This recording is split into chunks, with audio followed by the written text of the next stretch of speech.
All right, what's going on out there, everybody? Rooster here in Tennessee. Going to take a look at the Galaxy DX94HP, one of the Big Rig series radios released by Galaxy. Over the years, Galaxy's had a bunch of these 95Ts, 48Ts, 93s, DX98VHP, which this radio could be considered like the little brother to it, and then get the DX94HP right here. So, and there's others along the lines, but those are all similar radios to this one. Lots of features on this radio. I do prefer it over the 98 VHP. Seems to be a little bit more stable, a little bit more durable, especially when it comes to the amp section of it, and it just fits my preference a little bit better, I guess you'd say. Anyway, we're going to get into the output of it. We will attempt to test it on sideband and AM at the end of the video. So if you're hanging around for the output test, that will be towards the end of the video. Always, these will be for sale, roostercb.com. And if you see one that says ready to go, this is kind of what you can expect out of it. So that being said, let's get into the test and go over the features real quick and then get into the output test of it. Band selector here, you've got 8 bands worth of channels, so you got plenty of channels on it, all the way to the right, all the way to the left. So you got plenty of channel options on this thing. Talkback. Hello, 1 2 1 2 3 audio check check check 1 2 1 2 3 check check audio. So not a bad sounding talkback on it. You know, the Strikers probably have a little bit better sounding talkback, but not bad. It's came a long way through time. Galaxy's got a lot better with the talkback circuit, so not too bad there. 5-digit freak counter. Notice you want to keep that last digit at 5 to be on frequency. And then your channel selector here, obviously, good readout on it. Nice, pretty blue readout. Coming down to the next row, you've got AM, sideband, upper sideband, lower sideband. We've got it on AM right now. This radio does do sideband, although I wouldn't say primarily it is a sideband radio. Just because a radio has sideband doesn't mean that it's the greatest choice for sideband. These do sideband okay, but in my opinion, there are better options for sideband out there. This is an AM powerhouse. Your Roger beep switch that also changes the metering on the radio. See if you can turn that up, you guys can hear the Roger beep. There's the Roger beep. Noise blanker, and you can turn your frequency counter off if you turn it all the way to the right. If you don't like the freak counter being on there, echo switch, check check, audio, check check, 1 2 1 2 3, check check, audio, and then voice changer. If you want to be a troll and instigator and aggravator, you can always turn the voice changer on. So that does have the notorious voice changer on it. You can adjust the pitch of it with the echo and time if you got somebody you're wanting to aggravate the hell out of. Nice echo on these. I like the way the echo sounds. You don't have to add an aftermarket echo board. So it sounds really good. 10 kilohertz plus. Someone asked me about this on a recent video. They said, well, what's the point of that? It just makes you jump one channel. Well, I've covered this before. There's hidden frequencies that you can't get to unless you have the plus 10 kilohertz, such as, look at that, it's magic. Well, something's missing here. 27185, 27205. Guess what? You hit that, you're in between channels. So there are other frequencies that do that. I think 3, 7, 11, and maybe 15, I believe, are the other channels that you can slide in between with the flip of a switch. Also handy to know that if you don't want to change bands and you just want to do a quick jump by hitting that, you're one channel above channel 40. So just a little FYI there. Volume and squelch, self-explanatory. Can't forget about the giant meter over here. Love the big meters on these radios. I think a lot more mobile radios should have the large meter instead of little bitty dinky things. That's fine for a Cobra 29, but in my opinion, when you're buying a high dollar radio, you know, $400, $500, $600 radio, come on, at least put us a big meter on there. So I do like the big meter. Mic gain, RF gain. If you're running a Superstar mic, you'll probably want to run the gain between 12 and 1 o'clock. Based on your preference. RF power right here, adjust our dead key and whatnot, and then the dimmer right here turns down the brightness of the front of the radio if those blue lights are blinding you. Echo and time, we've got it set where it sounds pretty decent right there, and then your fine and coarse tune for your freak counter. Okay, so that's the general gist of everything there. Just an overview of the controls. Now we will get into the output test, how much current that it draws, and how we've got this thing set up. Again, if you're interested in one of these, I will try to keep a couple of them in stock. roostercb.com. This particular one I may do a slight discount on because it has a small blemish right here, so you might be able to find it under the used and specials category. This will be like a one-time deal just because it has a very small blemish on top.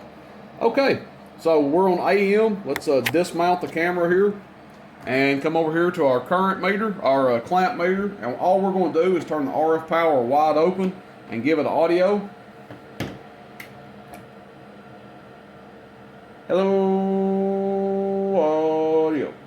So 14 and a half, 15 and a half amps.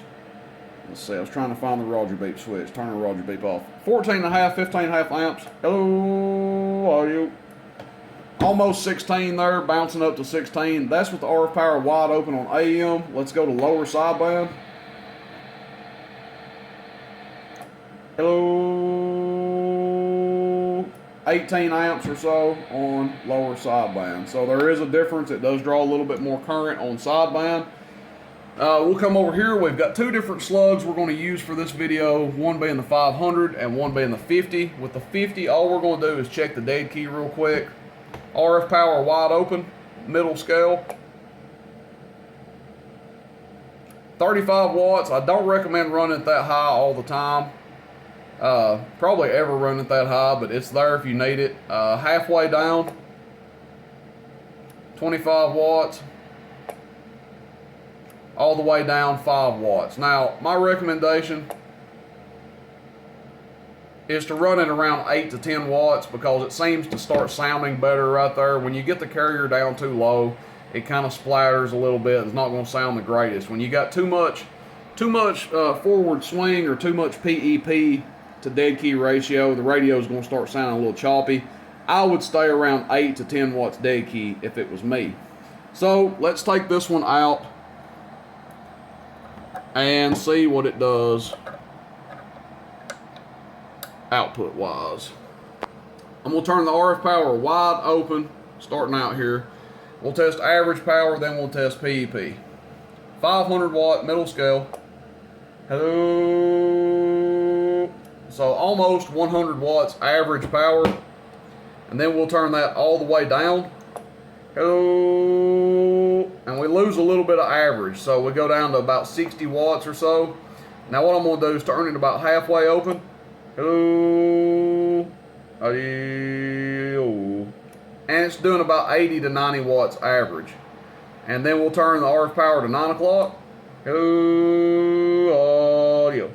So see, there's a happy medium there where you get good average output. But if you turn it all the way down, like I said, you have a 5 watt dead key, and hello, you lose some of that average power. So my recommendation again, keep it around 8 to 10 watts. You get the best of both worlds. You don't lose a lot of average power. Radio's going to sound better too. Let's go to PEP. We will turn it wide open again. So you guys believe me there? Hello, check, check, audio, check, check, audio, check, check, middle scale, check, check, audio, check, check, audio, check, check, audio. About 165, 175. Hello. And let's turn the RF power all the way down. It's all the way down right there. And see how much it does. Hello, audio, audio, check, 1, 2, 3. Audio, check, 1, 2, 1, 2, 3. Audio. So your PEP does not change, okay? Your PEP power, peak power, is going to stay the same whether you're dead keying a lot or dead keying a little. However, export radios, turn the dead key down, they generally lose some average output. There's a happy medium, like I said, where you can get the best of both worlds. But that is what we're looking at on AM.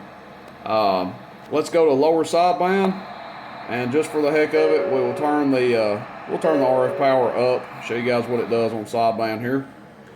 500 watt slug, Middle scale still. Check, check, audio. Check, check, audio. Check, check, audio. Check, check, audio. Audio, check. About 120 or so. And then upper sideband. Hello, check, check, audio. Check, check, audio. Check, check, audio. About 125, 120 on it as well. Again, both sidebands doing the same. Hello, audio. AM, it is a real powerhouse. Just does more power on AM. That's the way it's set up. Audio, check, check, audio. So, everyone's next question probably is, maybe you're thinking this, maybe you're not, what amps could you use with this? Well, that's one thing I like about this radio is there's a lot of amps you could use with it.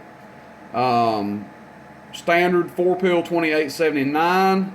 Probably be pushing it a little bit. I would go with a 4-pill 2879C. If you like a 6-pill standard 2879, that would also make a good amp. You can cruise it into an 8-pill and not ever put any pressure on the 8-pill. There's just a few different options you can use with it. I would say where it would really shine would be like a 4-pill 2879C or a 6-pill 2879 standard. That's my opinion. And that is the Galaxy DX94HP. Hope you guys enjoyed the video. Again, we're going to post these up for sale. Got this one. Does have a very small blemish right there. So again, I'm probably going to discount it just a little bit. No, it's not going to be 50% off. But I will knock a little bit off of the retail price for it because of that. So Galaxy DX94HP. Good talking radio. Again, it does have sideband. But where it really shines is on AM, a real powerhouse on AM. So there you guys go, Galaxy DX94HP, Rooster in Tennessee, roostercb.com. Shoot me a text, 423-299-3535. Catch you guys later. See you, bye.